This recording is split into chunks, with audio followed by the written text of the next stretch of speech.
He not him. Do we gotta go to the numbers? I gotta pull out Evidai? So you're not gonna give Aaron Rodgers his respect. I mean, all right. He beat us on Sunday Night Football in the regular season. He ain't beat us in the playoffs since God knows when. I mean, that's cool. You feel me? Jimmy G played ass. I mean, you should have beat us. I mean, we was ass all Well, okay. Was Jimmy that bad though? Because Jimmy got the touchdown to put them ahead. Jimmy was not him to start the game out. Did you come on? We wasn't in no type of offensive rhythm or none of that. Like Jimmy's so inconsistent, bro. Like Jimmy didn't play good. He played good. Yeah, he played good in the second half. Sean P., are you going to give Jimmy some flowers for at least making the drive to put them ahead and give him a chance to win? You talk about when Trey Lance bred the TD in there that got the offense started? Trey the Truth?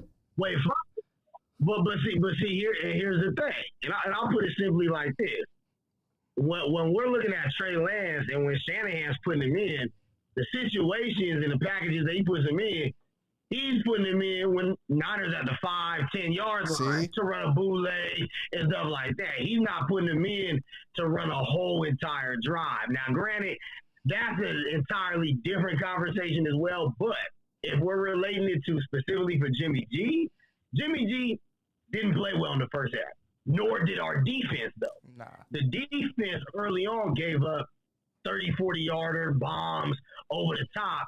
That's really what put us in a hole early, and obviously the offense couldn't really stay on the field. But at the end of the game, we saw, with 2 minutes left, Jimmy G drive the 49ers down to go up 28-27. 2:42 left.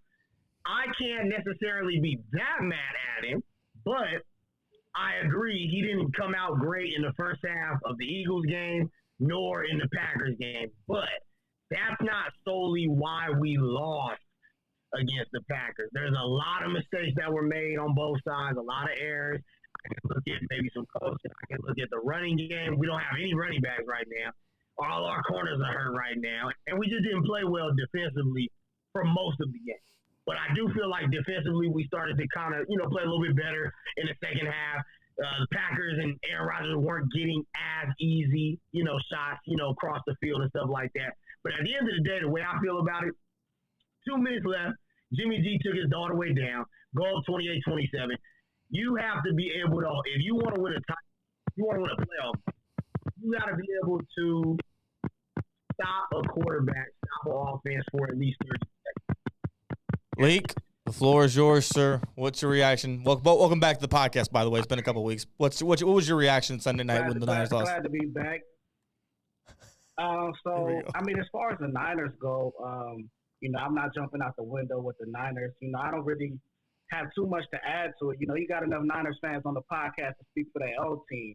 As far as the Aaron Rodgers side, I do got something to say there. That's fine. Because there's 30 cats on this podcast. I'm looking at 2 of y'all that always got something to say about the boy. And then when it comes to 37 seconds left, that's all he needed with no timeouts to get his job. So now he got. Look at that! We got Evidai. Put that back up there. We got props. Put that back up there. We can bring up 1 and 4 in the NFC Championship games because what did you just say, Sean? To win a playoff game, you have to be able to stop the opposing quarterback when he's coming down the field. Now let's look back at his NFC Championship game. That's fine. He lost to Seattle. He lost to us. He lost to Seattle. He lost to Seattle when they had 5 minutes left and they were up by 2 touchdowns. And Seattle came back and put up 3 touchdowns in the final 5 minutes in overtime. Is that on Aaron Rodgers? He put up another field goal to make it 22-7 to make it out of reach, and the defense gave up 3 touchdowns in 5 minutes. Is that on Aaron Rodgers, or did he choke? That's true. He lost last year to a superior Tampa Bay team, which he outplayed Tom in that game. He threw for over 300 yards. He lost at home, League. Tom's defensive line sacked him 5 times. Yes, he lost at home. That was the first NFC Championship game he's ever lost at home. The other one was on the don't do road that. showing Don't do that. Hold on. Do I gotta go to Evidai? Hold on. First of all, Aaron Rodgers. That's the only one he lost on Hold on. home. Do you know his playoff record at home? His playoff record at home is 2-2. NFC Championship game, Kane. He won it for an NFC Championship. He won it for an NFC Championship. In the wild card round, he's 4-2. And then if we talking in the divisional round, he's 5-3. He ain't got a perfect playoff record. He barely over 500 in the playoffs. Who does? Name me a quarterback with a perfect playoff record. Tom Brady. Joe Montana. No, he does not have a perfect playoff record. His playoff record not better than Aaron Rodgers? To be fair. He's been working up in the Aaron Rodgers. So let me ask you this: Aaron Rodgers, your guy, right? He's so transcendent. He's unreal. He God. He all that. Would you take him over Tom Brady? Number one, did I say he was on that? I'm asking you, Keith, because I see you tweet he was unreal. Hold on, I'm talking to Keith now. You tweeted he was unreal. I'm asking you, Keith. You must give the man his props for what he did. There's no timeouts. More than likely, Devontae Adams will not be open. Somehow he finds it in 2 straight plays. I mean, listen, you got to give the man his flowers. It was less than a minute. Well, see, and I'm gonna say this. I'm gonna say this about Aaron Rodgers.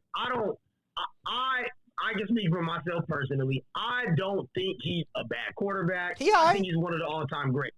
He top 15. If you give, we gonna act like he top 10.